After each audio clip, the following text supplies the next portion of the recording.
এই কথাগুলো যদি আমি বলি তাহলে বলবে যে ডক্টর ইউনূস সরকারের বিরুদ্ধে কথা বলতে। কিন্তু আপনারা প্রবাসীদেরকে অবৈধ করে আপনারা বৈধ পন্থায় আপনারা টাকা চান, কিভাবে এটা সম্ভব? অন্যান্য দেশের একটা পাবলিকে যদি কোনো সমস্যা হয় সাথে সাথে এমবাসি শক্ত পদক্ষেপ গ্রহণ করে না, এটা আমার দেশের নাগরিক। প্রবাসীরা আসলে ভোট চায় না, কিন্তু তারা চায় এই দেশে শান্তিতে কিভাবে ইনকাম করতে পারে, তারা কিভাবে বৈধ থাকতে পারে। আসলে একটা প্রবাসী দেশের থেকে আসছে 2 মাস হয়েছে, তার ভিতরে যদি তাকে যদি দেশে রিটার্ন করা লাগে তাহলে এর থেকে দুঃখজনক বিষয় আর কি হতে পারে? সেই জায়গায় সরকারিভাবে আমাদের দেশে কমপক্ষে 2 লাখের উপরে আপনার সরকারকেই দেওয়া লাগে। কেন এত টাকা কেন সরকারকে দেওয়া লাগবে? একজন প্রবাসী আসতেছে, সেখানে তাকে প্রবাস কল্যাণ ব্যাংক থেকে তাকে কিছু সহযোগিতা করা হবে, সেখানে 15টার উপরে লিস্ট এনে পেশ করে যে এই ধরনের সব কিছু শর্তগুলো পূরণ করে তারপরে আসতে হবে। এই কথাগুলো যদি আমি বলি তাহলে বলবে যে ডক্টর ইউনূস সরকারের বিরুদ্ধে কথা বলতেছে। ডক্টর ইউনূস সরকারের বিরুদ্ধে আমি কেন কথা বলবো না?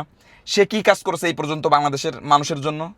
বাংলাদেশের মানুষের জন্য কি করছে? প্রবাসীদের জন্য কি করছে? আমার কাছে প্রশ্ন হচ্ছে এটা, বাংলাদেশের মানুষের জন্য কি করলো সেটা পরের বিষয়। আমার কাছে প্রশ্ন হচ্ছে এটা, বাংলাদেশের মানুষের জন্য কি করলো সেটা পরের বিষয়। প্রবাসীদের জন্য সে কি করছে এই পর্যন্ত?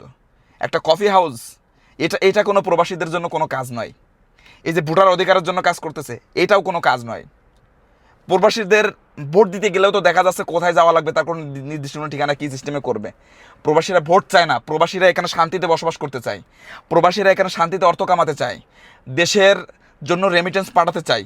সেই বৈধ পন্থায় একটা ব্যবস্থা আপনারা করে দেন, কিন্তু আপনারা প্রবাসীদেরকে অবৈধ করে আপনারা বৈধ পন্থায় আপনারা টাকা চান, কিভাবে এটা সম্ভব? এটা কোনো অবস্থাতেই কিন্তু এটা সম্ভব নয়। আপনারা দেখেন, এই কফি চায় না প্রবাসীরা, প্রবাসীদেরকে আপনারা সুন্দরভাবে যাতে থাকতে পারে, একটা দেশে যখন থাকে সেই দেশ যাতে তাদেরকে সুন্দরভাবে পরিচালনা করে, অ্যাম্বাসিগুলো যাতে শক্ত পদক্ষেপ গ্রহণ করে। অন্যান্য দেশের একটা পাবলিকে যদি কোনো সমস্যা হয় সাথে সাথে অ্যাম্বাসি শক্ত পদক্ষেপ গ্রহণ করে না, এটা আমার দেশের নাগরিক। অথচ শত শত মানুষ তাদের বৈধ থাকা অবস্থায় তাদেরকে দেশে পাঠিয়ে দেওয়া হয়। এই বিষয়ে কোনো সরকারের কোনো কথা নেই, আরও লোক ঢুকানোর জন্য ব্যস্ত। মালয়েশিয়ায় শত শত প্রবাসী তারা কষ্টের ভিতরে আছে, কিন্তু এই বিষয়ে কোনো কথা নেই। এই বিষয়ে আরও লোক ঢুকানোর জন্য তারা ব্যস্ত, আরও লোক ঢুকাবে কীভাবে সেটা নিয়ে তারা ব্যস্ত।